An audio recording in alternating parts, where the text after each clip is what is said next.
welcome to 21-6 The Net. Thanks for getting caught in the net. This is, let me tell you something, brother, the first ever show all on sports entertainment and pro wrestling with two of the guys who know just about as much as anybody else in this, Tom Odell and Tim Santos. Of course, let me tell you something, brother, brought to you through the financial support of Tom's Productions and the Santos Agency, guys. How do people get in touch with you if they want to know what you do? Well, they can find us on Green Street or give us a call. Anytime open enrollment right now is going on, so please reach out for any insurance needs. Feel free to go to tomsproductions.com and you can send me an email at tom@tomsproductions.com or give me a call on my cell phone, 630-776-9492. Yes, that is my cell phone. You'll get directly in touch with me and not an operator. Hey, that's awesome. Of course, the big play-in. We're still playing around. I mean, this show is going to be incredible. But the big play-in, yes, it was Stone Cold. And yes, I did quote Hogan. It's all good, man. That glass shattering still gets me pumped up. So whenever you hear that, it brings me back to lots of memories. Dream match that never happened. It should have. What's that? Stone Cold and Hogan.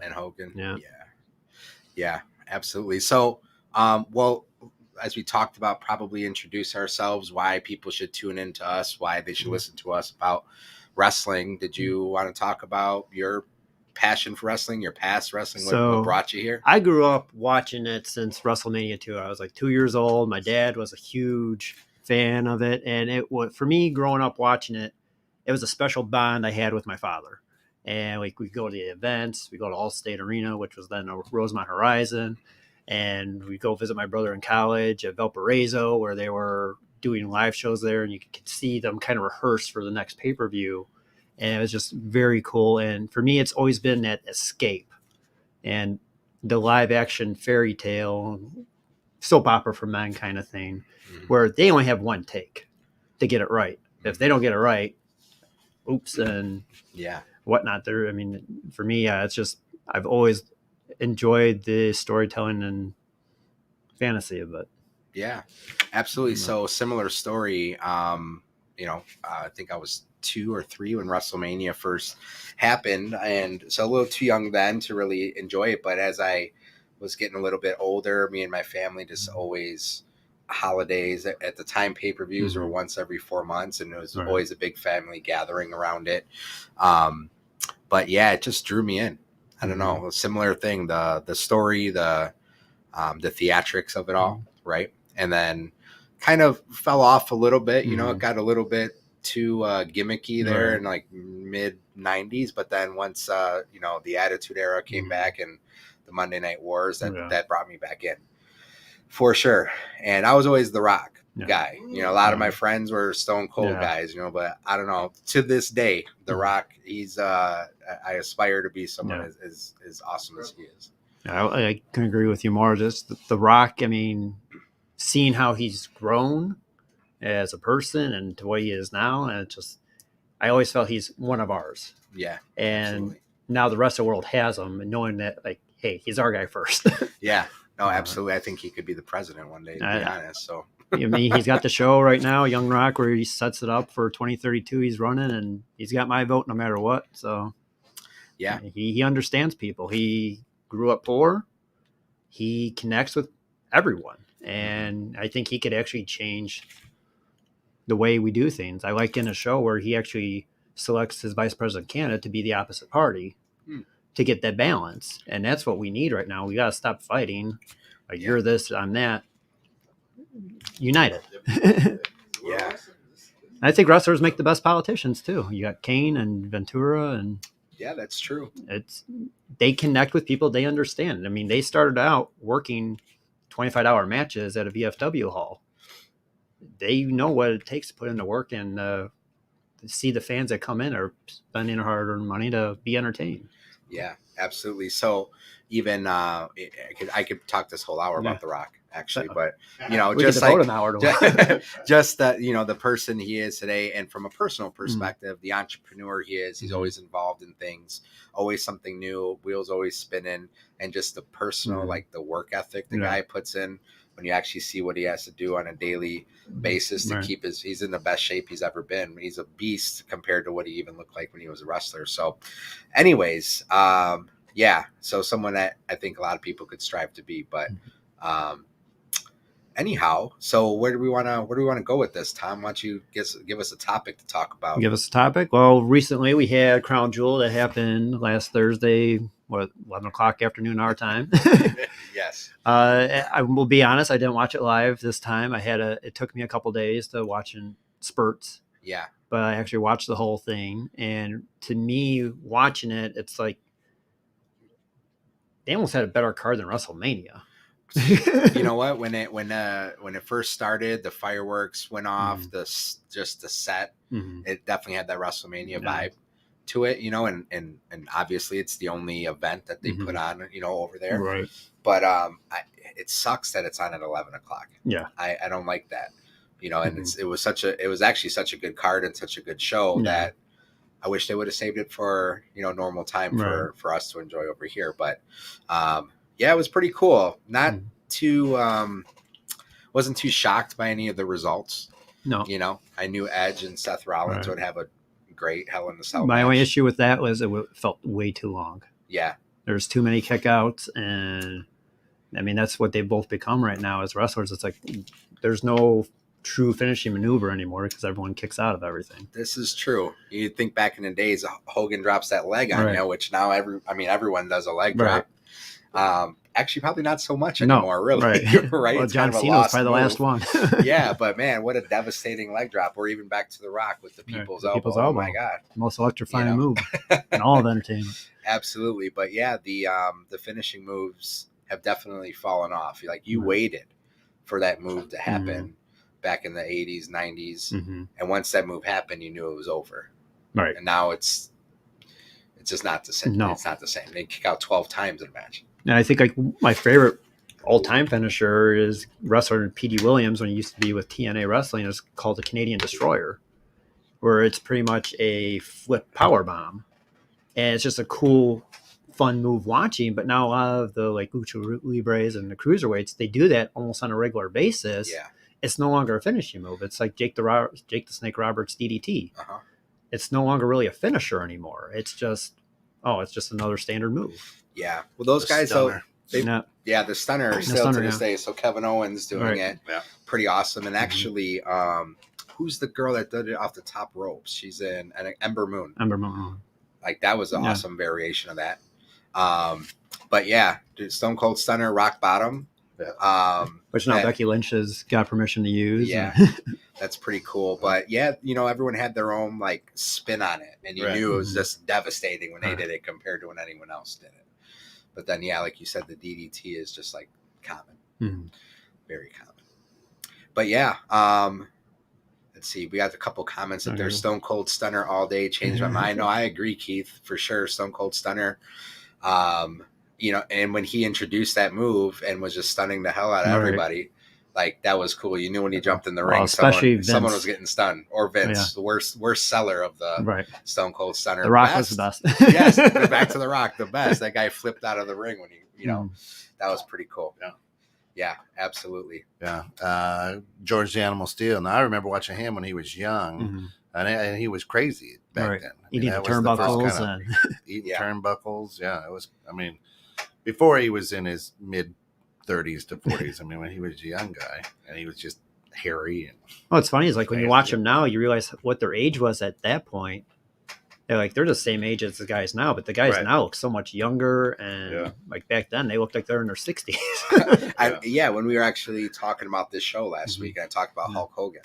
Like that, to me, the guy looked like he was 50 years old. And he was really like 22. Yeah, he was like 22 years old. You know, balding and stuff like that. And then, but. Exactly. So really around the world, this has to be outside of maybe soccer, has to be like one of the most, if not the most followed sport or entertainment, I think, right? Yeah. I'd say worldwide. Yeah. I mean, worldwide, right? Because I mean, basketball, they've got different basketball leagues everywhere. There are wrestlers, but I mean, this is, if you look at chat rooms and things like that, I mean, And they travel the world, and it's like, and what for me, it's because like my favorite has always been Bret the Hitman Hart. In America or United States, he's not totally the well-known name now that he was like 20 years ago, but worldwide, I mean, he is worldwide recognized, and that's why like when they do the tours, he's had the belt because the rest of the world knew him and flocked to him. Yeah. So that's one thing that's cool about wrestling, WWE specifically, is soccer is famous all around the world, but that's because every country has their soccer team. Yeah. But WWE is just WWE, and that's a group of guys and girls are known all around the world. So it's pretty cool. And like we were just talking about, 4 or 5 million people still to this day weekly between the brands are still watching. Oh yeah. Pico. Yeah.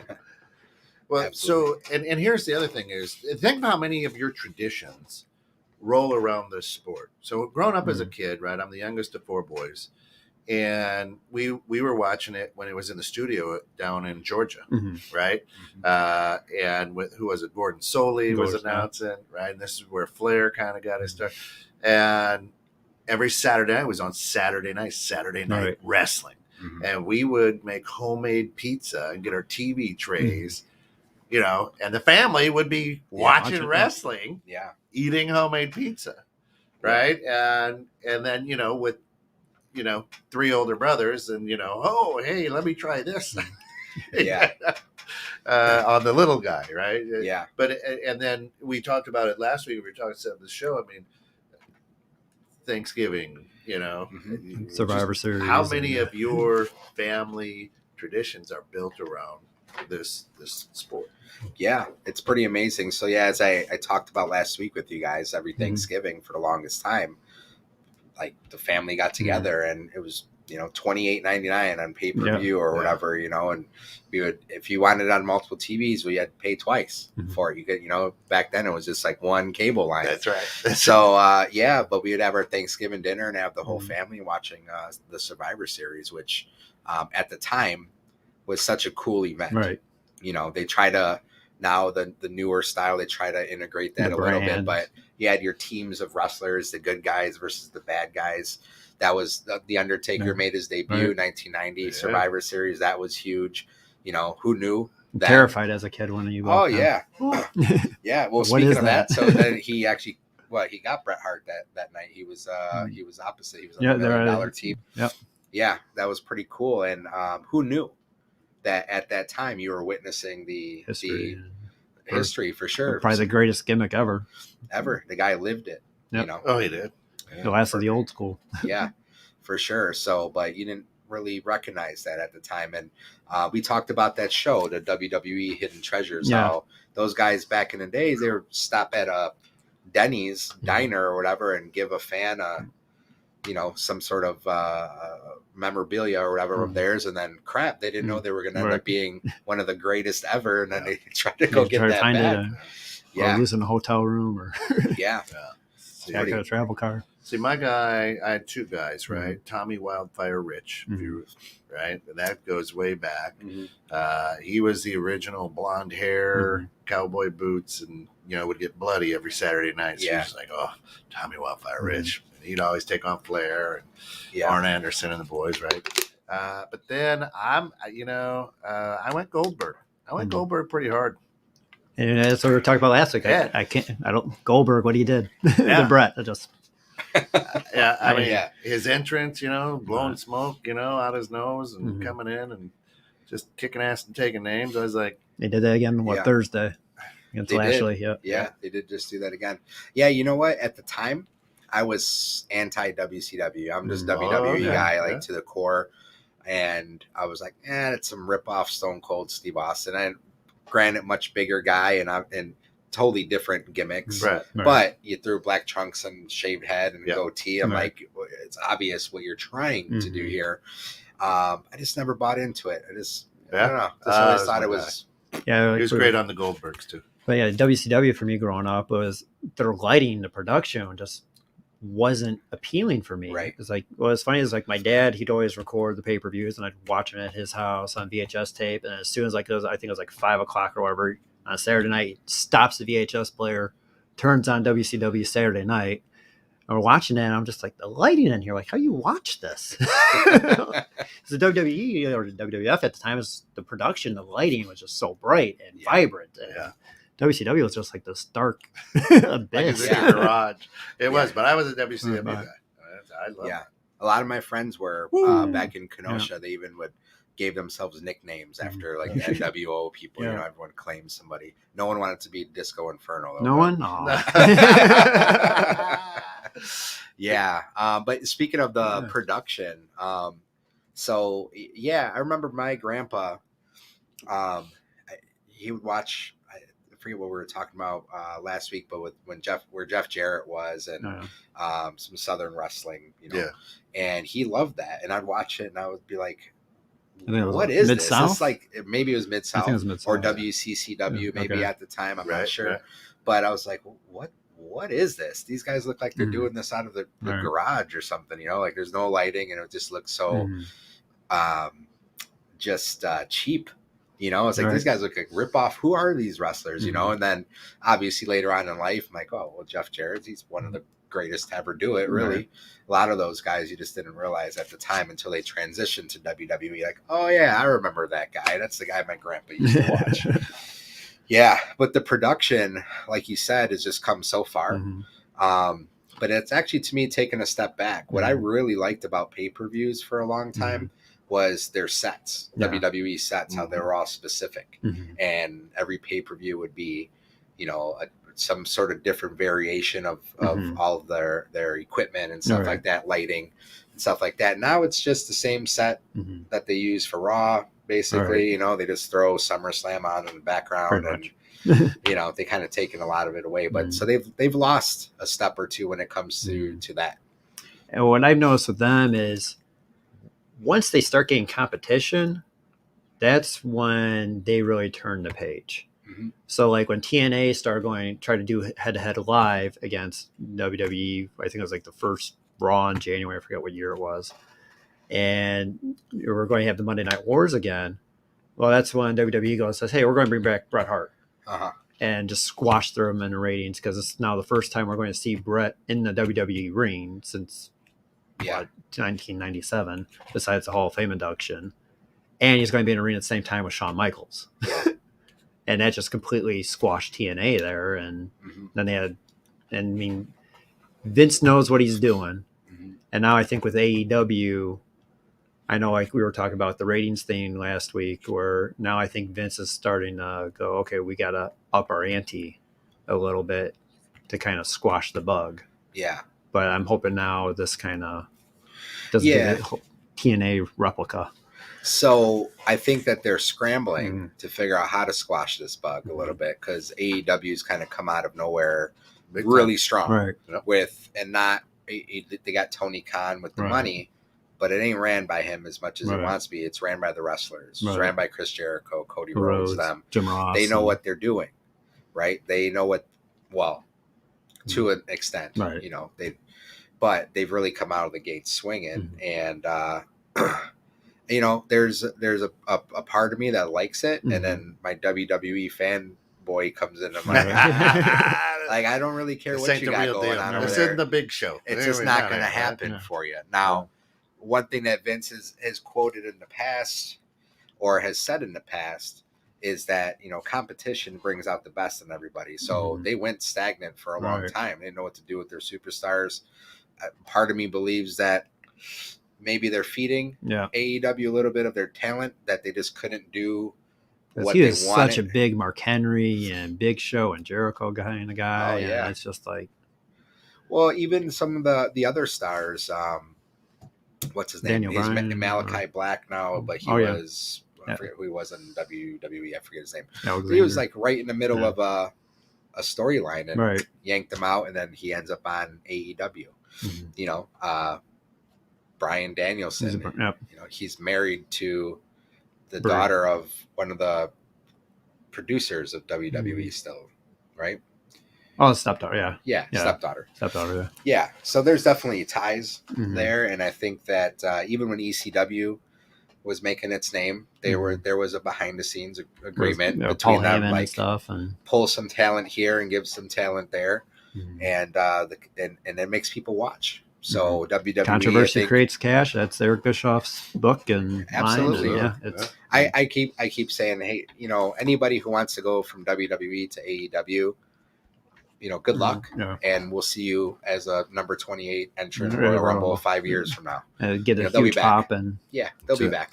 Of course, you're tuned in 21.6 The Net. You're listening to Let Me Tell You Something, Brother, the debut show of sports entertainment talk right here, 21.6 The Net, brought to you through the financial support of the Santos Agency, Health Markets, and, of course, Tom's Productions. Guys, if somebody wants to get in touch with one of those two, how do they do it? They can find us online, healthmarkets.com/tsantos. Or tomsproductions.com. Beautiful. It's just just simple. Just the way it sounds. Tom's Productions. Yes. There you go. All right. Now it's time for the bit best and worst. So the best place that you have gone to see a show, the worst place. Or can I start? You can start. Go All right. The best, it has to be, we just went to WrestleMania the first time, Tampa.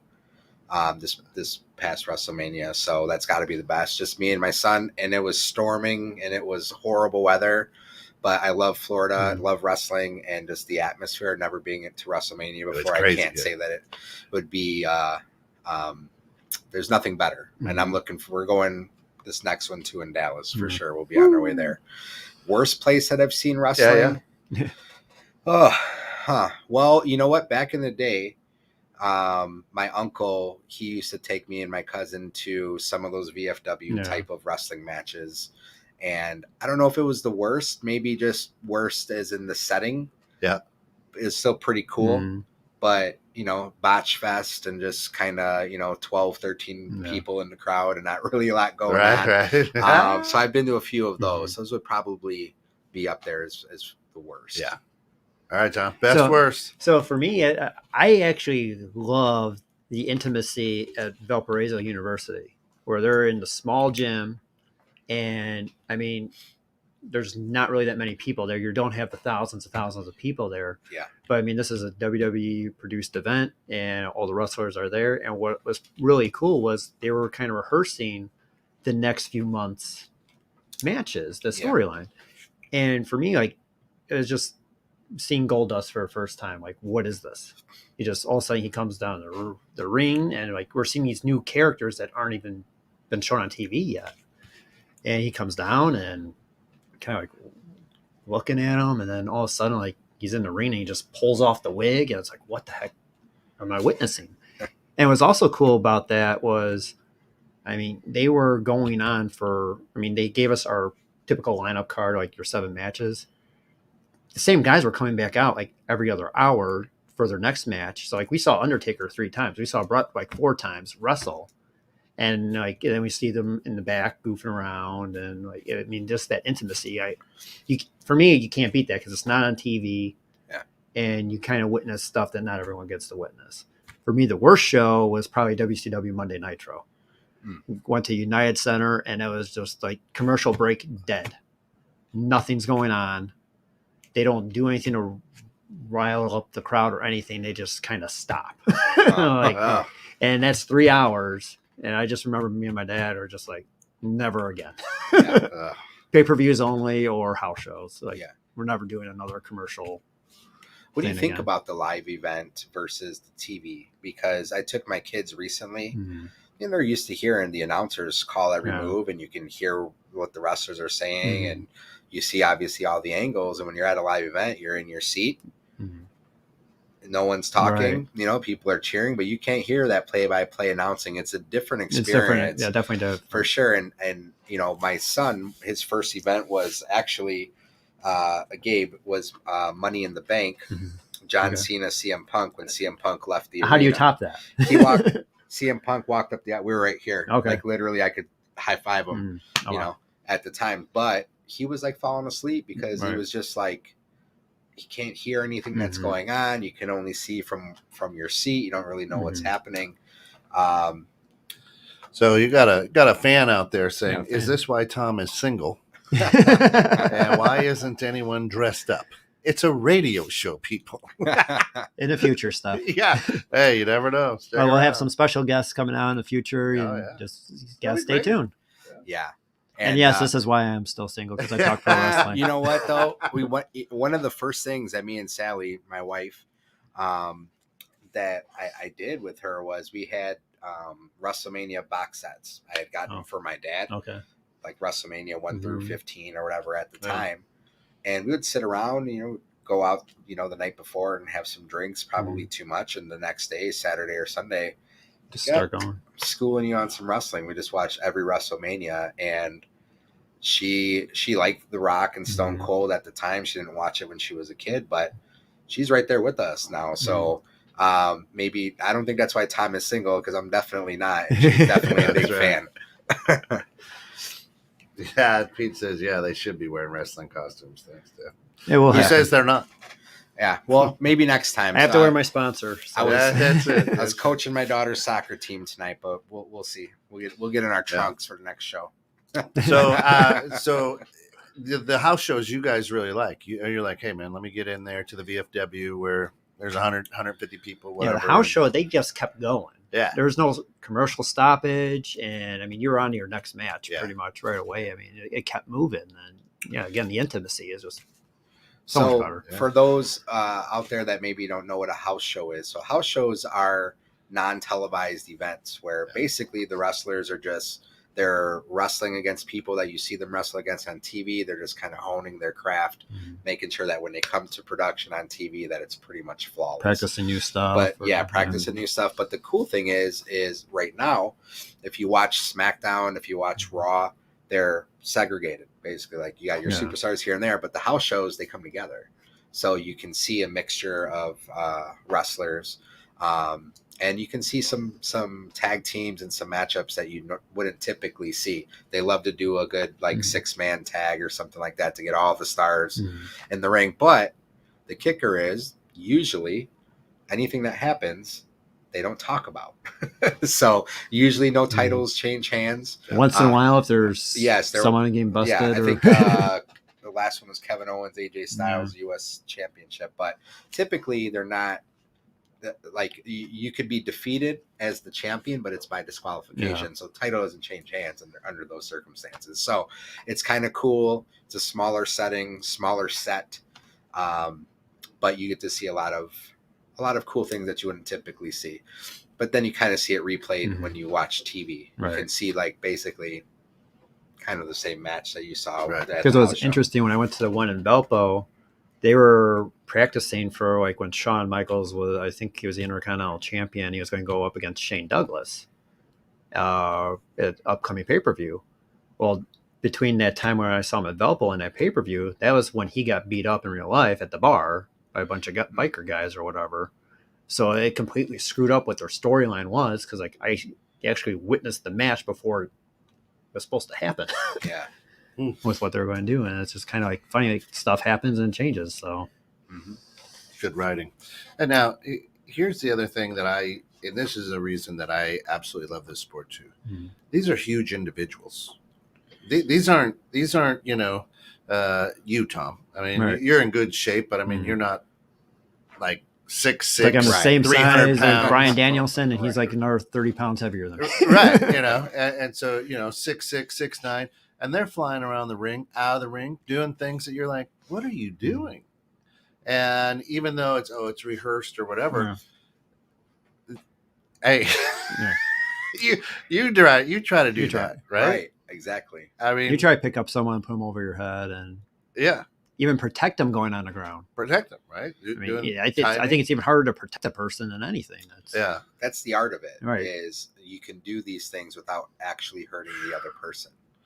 So being a safe worker is key, right? When you're someone who hurts people, actually fans and obviously the other wrestlers, they don't want to see that. Right. They actually don't want to see you hurting people, like legitimately hurting people. Because I think that's where Bret Hart's one of the few wrestlers where you can claim that no one ever really got hurt in his match. He always protected them, whether they had got beef or bloody. not. He got But bloody. he got hurt He got Yeah. bloody. by your guy. Yeah. That brother got bloody. Yeah. Oh, speaking of bloody, my Yeah. favorite bloody person ever is Ric Flair. Oh yeah, Because with that he blonde got hair. that blonde hair sticking Oh, straight up, man. like something about Mary. You know that Yeah, movie? yeah. Except for with the Is that her, red Joe? streak. And he could sell it. And then Yeah. the way he would flop, and blood's going everywhere, and yeah. It was always one of a classic Flair move is, Mm. He's getting punched in the face a bunch of Yeah. times, bleeding, and then he takes a couple steps and just literally He like falls face down. plants. Yeah, I love it. Yeah, it's awesome. But I mean, so just the athleticism. But again, you mistime that by a half a second. This guy's paralyzed. Mhm. Or I actually hit you right square in the face, Yeah, or whatever. Uh-huh. And that's that. Just as a guy, just as a dude, that I want to see somebody punch you, because we've all had those days where like, this guy's an idiot. Let me just open up a can of whoop ass, Right. right? And Yeah. just It's like how many of us want to really do that to our boss, and here Stone Cold's doing it. Yeah, exactly. you're like, that's why I love that guy. Yep. Right. But Exactly. it's amazing, the athleticism, how smart they are, the whole thing, and that's why you have to appreciate it. I mean, Yeah. Well, I mean, even just a typical man or female, I suppose. Some of those punches slip. Mhm. People really get clocked, and to Like hold Nia your Jax to composure Becky, yeah.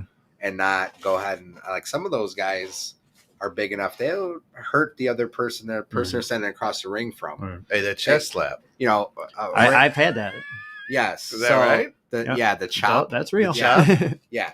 So it's I one have of the video moves that footage of they do for real, because they're literally slapping your Yeah. chest. That being said, Yeah. the chest slap is what caused what's his name? Kofi The King. Kingston. Well, the King Oh. too, to go into cardiac arrest. Really, It was Jerry Lawler. Jerry Lawler? Jerry Lawler. Who was it? I think Dolph Ziggler. Okay. There was some segments chopping him in his chest, and they ended up taking him out on a stretcher. Like, it Holy really mess you up Yeah. for sure. Yeah, I've seen some. That is amazing. Check out some of those in slow motion. Yeah. Mhm. You get a big guy and a small guy, and once that, you can literally see like the skin just. Yeah. Well, I follow. Ripple. A lot of these guys now are getting out on TikTok, right? And Uh-huh. there was a dude, the Undertaker. They were in the bar, and these guys, just typical guys, right? Not wrestlers, or pretty decent size. They're not like, not like wrestler size. But there's the Undertaker, and the guys had a couple drinks. His buddies are like, "Take the slap, take the Yeah. slap." And so Taker's like, it's on. You can look it up on TikTok. And he's like, "Are you sure? Are you ready? Are you sure?" he does the chest chop on this fella. This guy can't breathe, I'm telling you. and he was fully clothed, Mhm. and it was just that Undertaker. Wow. Oh, Yeah. and you got to look it up on TikTok, because the guy he's like, It hurts. oh yeah, it has to, right? These Mine guys lasted 3 days. You saw the guy's handprint there. It was, do you remember the Demon? Dale Torberg, he was a strength coach for the Chicago White Sox, wrestled as a Demon in WCW when they were Kiss. And we were talking or whatever. I said, "Yeah, I'll take the slap." And he's like, "Are you serious?" I'm like, "Yeah, I'll do it." Let's go. He's like, "Okay, let's go." And I take off the shirt. He's like, "You ready?" I'm like, "Yeah." Well, and I knew he was going to do it, so I brought my camera out that day and I got it on tape. I got to find the tape, but yeah, he just went, did the regular slap that they usually do to each other, and man, I had this big giant handprint for it was at least like 3 to 5 days just there. Yeah. This welt, and you just see the Yeah. outline. Meanwhile, his dad was arrested. Yeah. Well, no doubt. I mean, these guys are trained to pick up people that are hundreds of pounds, and you're letting them just slap your skin. Like there's a lot of force coming behind that. And the slaps to the face are. Yeah. That's the real deal too, right? Yeah, I'm always impressed when like a non-wrestler like Stephanie McMahon or someone like that lets one of the females or whatever just slap them. Yeah, like that's there's no denying that they connected. Like that's got to they take one for the team there for sure. Pete says, I was kicked off my high school wrestling team for using martial arts moves. Yeah, well, high school wrestling, definitely not professional wrestling. It's a different sport. Yeah, definitely. Yeah. My son Gabe, he tried to be a wrestler. with his passion of WWE, he's like, I want to do wrestling. Like, this is not the wrestling. There's no Yeah. theme music. You're not jumping off the ropes. You're grappling with somebody. Yeah. And he got stretched out at like 10 years old Yeah. by some other 10-year-old kids that were, a little bit bigger than him or whatever. And he one season he was done with that. So That's I'm enough back of this. back to watching. Yeah, that's enough of this. Yeah. Well, so you can literally tune in 3 times a week, 4 times now, is it, to catch this sports entertainment? Right. Wrestling. Well, we got Monday. you got Monday Raw, Night Raw, you got Tuesday SmackDown, you got NXT. NXT Wednesdays on Tuesday. usually Dynamite, but I have like where they went to Saturdays the last couple times, like Saturday Night Wrestling again. Yeah.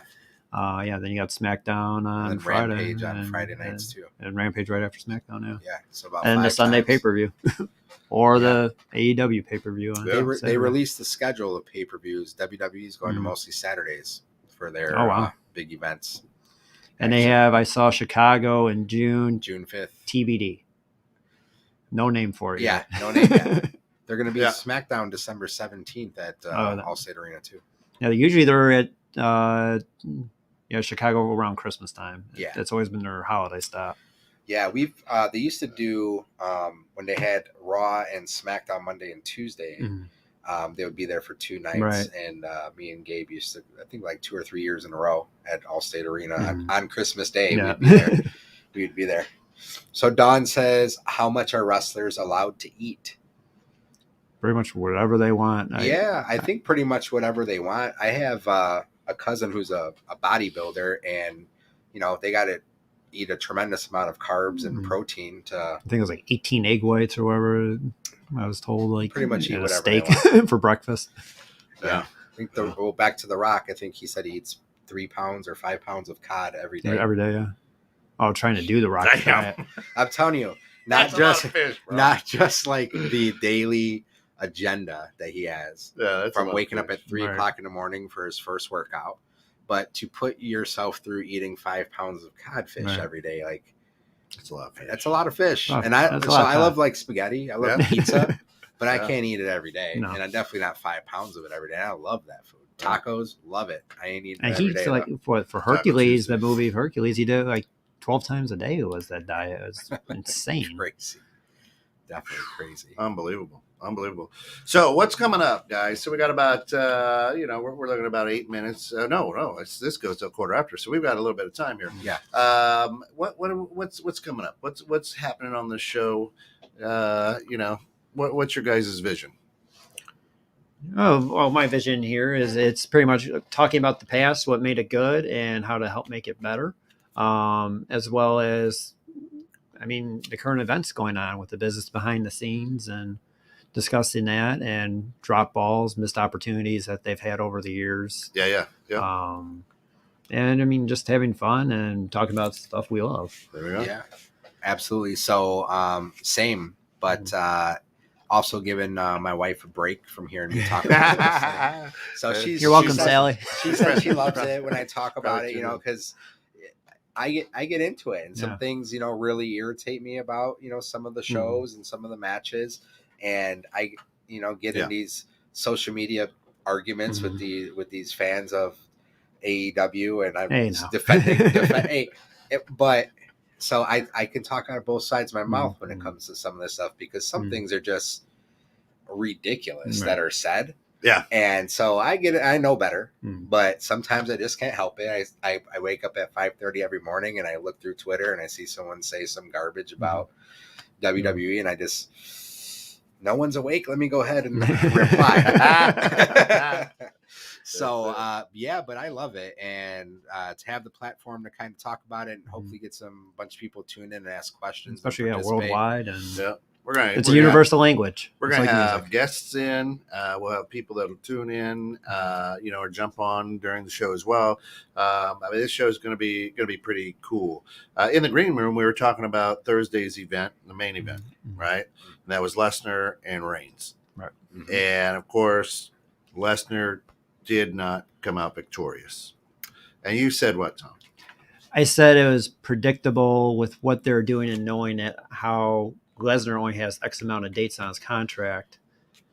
what was going to happen, how somehow he gets screwed in the match. And All right, so for everybody who's listening who didn't see it, what happened? Going to be a spoiler alert, but that's part of this show. So catch up and watch your shit. So you could go to Peacock right now and watch the Crown Jewel replay, but if you want to save some time, I'll tell you what happened right now. That's it. So pretty much what happened is Brock Lesnar's former manager, Paul Heyman, is kind of playing like the whole like ex-girlfriend kind of role, like choose between the guy who she wants to be with, throws the title in the middle of the ring for either Brock or Roman to take. So they're struggling to fight for it. Brock ends up getting the title. And right when he's ready to go hit Roman, Roman's two cousins come down, the Uso brothers, super kick Lesnar, and then Reigns ends up winning the match. So the next night on SmackDown, Lesnar goes on, I think now this is his third tirade after getting screwed out of the WWE Championship. And now is indefinitely suspended to make up for his missing dates in the upcoming future. So for those who may not know, like I don't think Dawn is a privy to all the WWE lingo, but some of these wrestlers only their contracts are only for X amount of matches. When you're a big guy like Brock Lesnar, big superstar, you don't have to wrestle every week. You don't have to wrestle every month. Because you're a big attraction. You're a big attraction. They know when they bring you in, they put your name on the match. Attraction. Yeah, he still is. He's got a huge he's following. Got the name. So he's one of those guys that I'm a Brock guy. So I never have been. He's one of those guys that will keep those anti-WWE guys still tuning in to see what Brock Lesnar does. Yeah. You know, they know that he's money, that people will tune in to see him. So you're saying they had to write him out for a while because he's only got so many in his contract. So many dates, but doesn't everybody think of that, though? I mean, we saw this coming. I think the regular fans that know that kind of stuff see it coming. But the casual ones, not so much, or the ones that don't pay attention to the behind the scenes. And isn't that what's wrong with the WWE today? Just some of that writing, some of the storylines. So repetitive. Yeah, WWE seems to fall back on what they feel has worked for them in the past, whether it's bringing back Goldberg, bringing back Brock Lesnar, bringing back John Cena for the summer. When the ratings start to drop, they try to bring back nostalgia.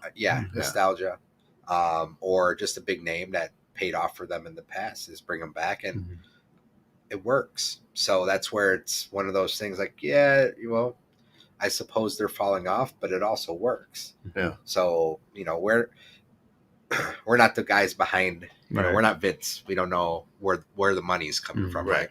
We have no idea, but something works there because they keep doing it. And yes, it can get boring because it's the same matches. Or it doesn't make sense. Yeah. But, I don't know. I love it. So because me, it was like, you say it was predictable. Honestly, I thought Brock Lesnar was going to walk out the champion. Okay. So, and that's where it's like, I knew the other predictable match was Goldberg winning because the Saudi prince loves Goldberg. And it's like Goldberg doesn't lose in Saudi Arabia. And it's like, what is this doing for Bobby Lashley? It's doing nothing for him. And I mean, it's, like, it doesn't make sense with some stuff they do. And then the other issue I had too is like the whole Edge and Rollins match. Rollins now wrestles a fatal four-way, or I'm sorry, a ladder match for a chance to go against Big E for a championship.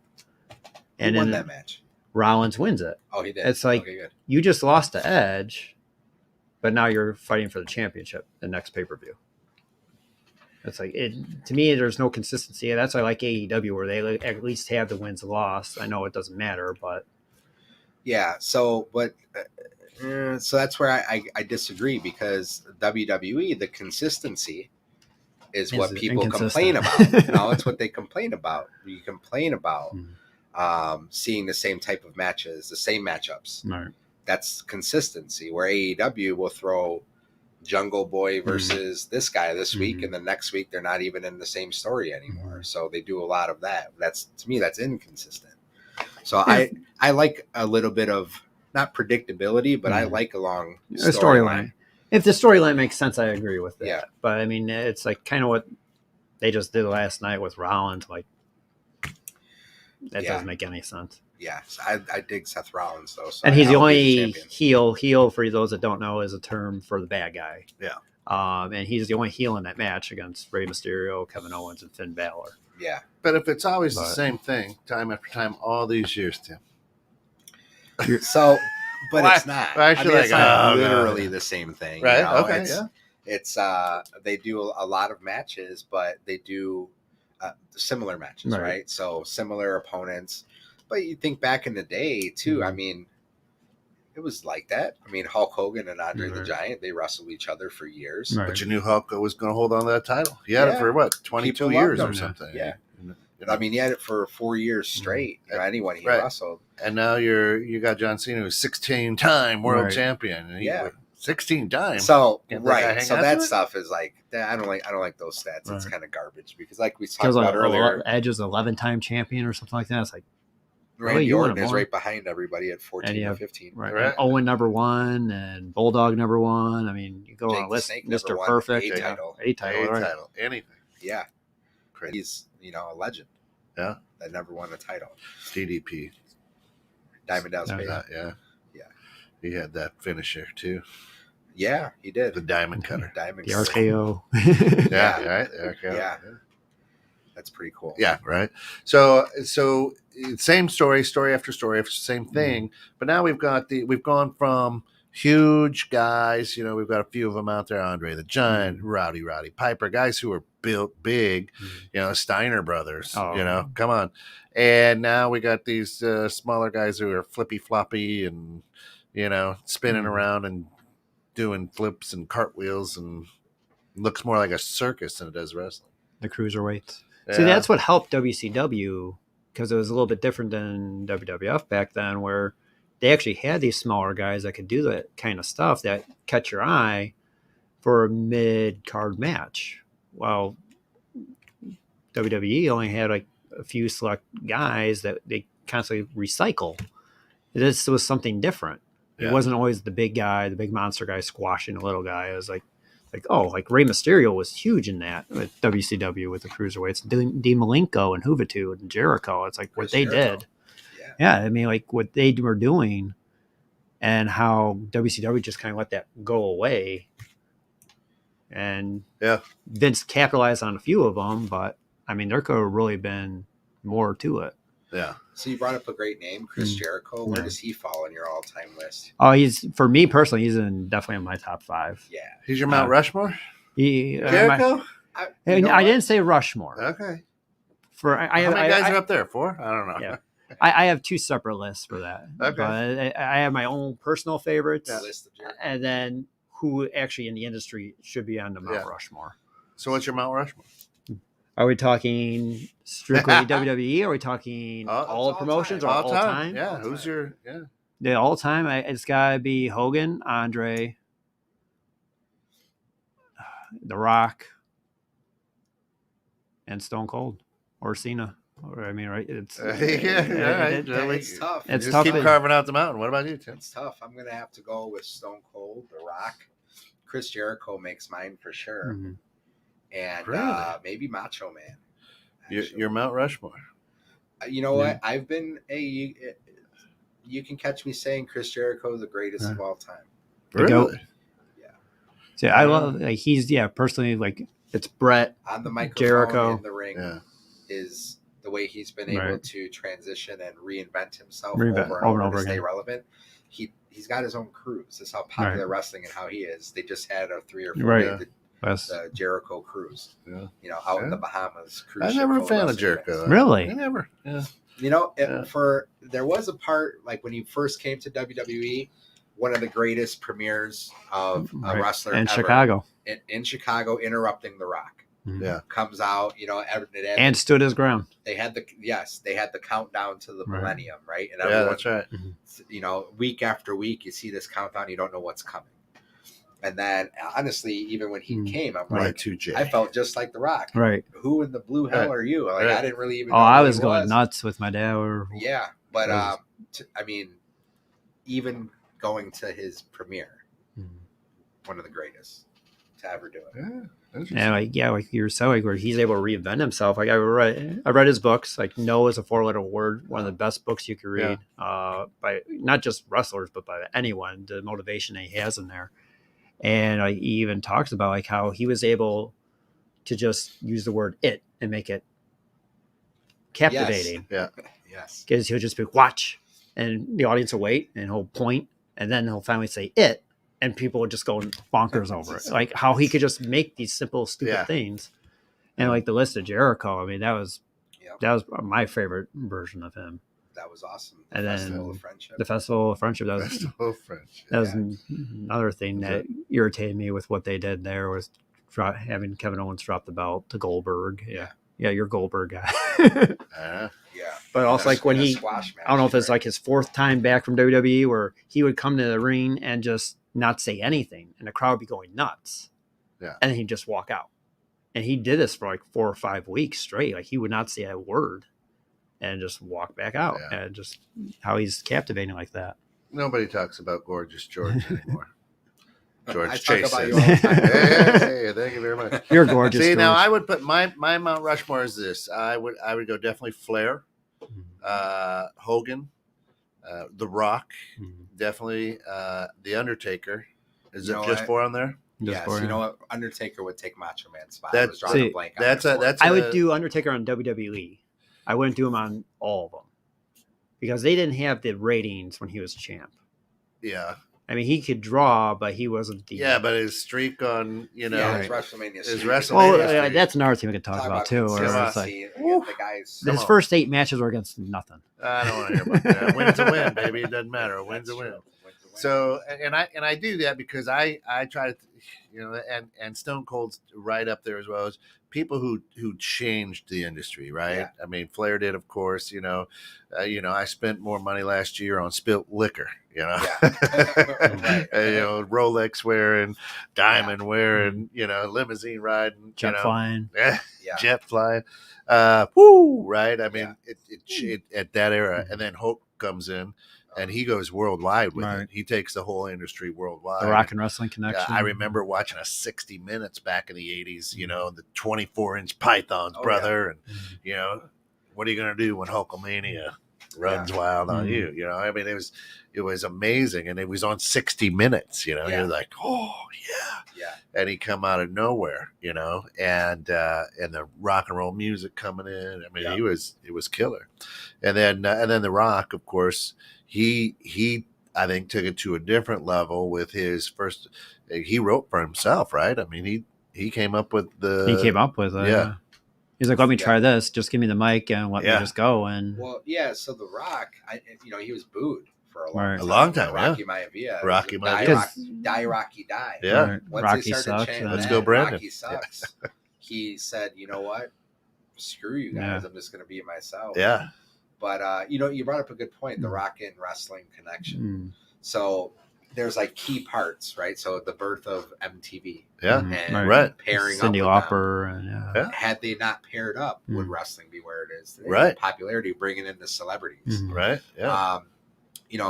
Talking about wrestlers who changed the landscape of wrestling, Stone Cold has to be part of that conversation because if the Attitude Era didn't happen, or if there wasn't a Stone Cold, there would be no Attitude Era. Right. Captain he Lou. was the Attitude Era. Captain Lou Albano and the Iron Sheik. Everybody hated those guys. Yeah, everyone did hate those guys, and they were key players in that Rock and Wrestling Connection, especially Captain Lou. I mean, when Stone Cold came in, he's hitting your boss. Every grown adults wanted to do that at one point or another. Yeah, flick them off and just kick them and right, and stomp a mud hole through. Right, you couldn't believe what you were watching. Yeah, and it was also the birth of Mr. McMahon because no one knew Vince McMahon was the owner until Stone Cold started kicking the shit out of him. Right, that's right. So I will take that back though. It was when Brett had his feud. That's kind of when the Mr. McMahon when he started conceived. coming up front. Yeah. Oh, okay. Because that's like when Brett was leaving for WCW and they were making him drop the belt to Shawn, it was kind of that's where you're seeing where Vince was getting this screwing Brett over kind of thing. And that's kind of where he started going to Mr. McMahon, and then they catapulted. They just capitalized off that with Stone Cold. Where that was one of those things you didn't know why. Maybe you didn't realize why Brett was spitting in Vince's face at the time. Like, wait. I mean, I didn't. Right. Vince was just an announcer to me. Right, exactly. That's like my dad. My dad. I had no idea how he knew Vince was the owner. Like he knew before the internets and stuff. Right, he knew all this stuff. I'm like, how did you know this? His dad was. Was it a child thing? Did I not know because I was a kid watching the show? And did my parents know that he's obviously playing a character. Good. I don't know. And that's where like my dad, he Right. knew like all these characters where they came from AWA and all Yeah. these territories. I'm like, how do you know all this? And this is pre-internet. Yeah. Like not even the magazines had this kind Right. of information. Yeah. You had to be a big fan, follow it. You had to go to shows. I mean, that was how you learned. He's like, yeah, Vince is the owner, not. I think at that time when I was a Jack kid, it was Tunney. President Jack Tunney. Yeah, like, Oh yeah, Jack. Yeah. Yeah. and he's like, Yeah. no, that's They would just have him sitting behind his desk, you know. Like somebody that guy right has there, he's the contract owner. signing That's or it. That's it. Signing deals. something. Yeah. There we go. Yeah. So it's amazing, you know. And here's the best thing. As we're kicking off this show, you know, the show's gonna. You know, we're going to have some bits. You guys are going to have some different segments. Mm-hmm. It's going to be an incredible show. We wanted to just kind of kick it off now, do like a silent launch a little bit, and let people know, hey, we're coming. Send us your feedback. Send us an email at 216thenet@gmail.com and just put in, you know, wrestling or let me tell you something, brother, in the subject. We'll make sure that these guys get it and talk about it. I mean, if you're a fan of a sports show, you're going to absolutely love where this show goes. This one, we wanted to get to know each other. We wanted to let you know that we've got this show, and I'm excited because if one thing you can count on is that the world will always talk about pro wrestling, and there will always be a pro wrestling fan. Yeah. You count on it, right? Yep. And I'd rather talk about that than Right. anything else that's It's, on social media. It's truly right an now. escape from reality. It's just Yeah, and it's brilliant. Yeah. You know, It is. and then you sit here and you get a little bit older and you're like, I had spent so many hours Mhm. watching these, you know, lathered up, muscly Right. guys run around in Speedos, you know, and just was like amazed by it. Yeah. You know, just like, this is incredible. You know, one thing I never got to the bottom of is why are they out there in trunks? What's the history on You that, know, right? what's Like, the history on I that? think the history was more to show the physique. It was Makes the muscle. well, I building. mean, you wrestle in a singlet, I mean, right? like when you look at these guys, like Yeah. here's the Warrior. I mean, he's just ripped, Right. and I mean, you want to see that. So it's like the less clothes you wear, or So you're the going more ripped going you are. without your shirt You're going for a without your couple shows. Tom? maybe I will get ripped. just for Don. That's it. Wow. That's it. I mean, you know, and I don't care who you are either. There goes my hat. If you're a young guy, maybe even young gal, Hmm. I mean, you went into the gym lifting weights, hoping to, you know, Be that larger I life want- character. I'm yeah. going to look like that guy. Yeah. I mean, every time I work out, I want The Rock. Yeah. I mean, like even from a show like where Young Rock show where he's on NBC, where he talks about like living the gimmick. Yeah. And I think that was the very first episode of his dad would go like to University of Miami and go and say, oh, he's going back Wheaties boxes and all this stuff Yeah. or whatever. And instead of saying, oh, my dad lied about it, he goes into the whole like, well, of course I'm going to be on a Wheaties box. I'm going to do this. I'm going to do that. And then he goes and breaks their weightlifting record for number of reps for 225 pounds at the University of Miami. I don't know if the record still holds today, but he's been committed to that workout. Yeah. That no matter what, he's working out. So in high school, when he was being recruited, he was late for his recruitment stuff because he always got his workout in. He always put that ahead of anything else. And once he was done with that, then he could do. That's funny to watch the early times. He's a little chubby guy. Yeah. Yeah. Absolutely. And yeah, my favorite episode was definitely when Andre the Giant babysat him. I haven't seen that. Yeah. So yeah, you gotta check that one out. Yeah. That's brilliant. We're excited. I think this is going to be a killer show. I think that a lot of people are going to be tuning in. And, you know, like we said, kind of a silent launch, but, you know, we're going to get after it on this show. There will be some heated discussions, I'm sure. And there's going to be some good guys. There'll be a heel or two, I'm sure. And we'll have people chime in from all over the world about their you know, history and whatnot with wrestling as well. So we're excited. This is called Let Me Tell You Something, Brother, hosted by Tom and Tim, the TNT show. Oh, little TNT. Oh, different names. And if they And want, don't forget that you're yourself too, Ken. I'm You're just a part of it. producer. You're part of the show. I'll be like Gordon Soley. Next up, Gorilla position. That's it. But of course, this show brought to you through the financial support of our good friends over at the Health Markets Santos Agency and Tom's Productions. And if anybody wants to know what you do, how you do it, or get in touch with you, how do they do that? Healthmarkets.com/tsantos. Whoop, whoop. And tomsproductions.com, or you can email me at tom@tomsproductions.com. Nice. Thank you for listening. I wish you best of luck in all your future endeavors.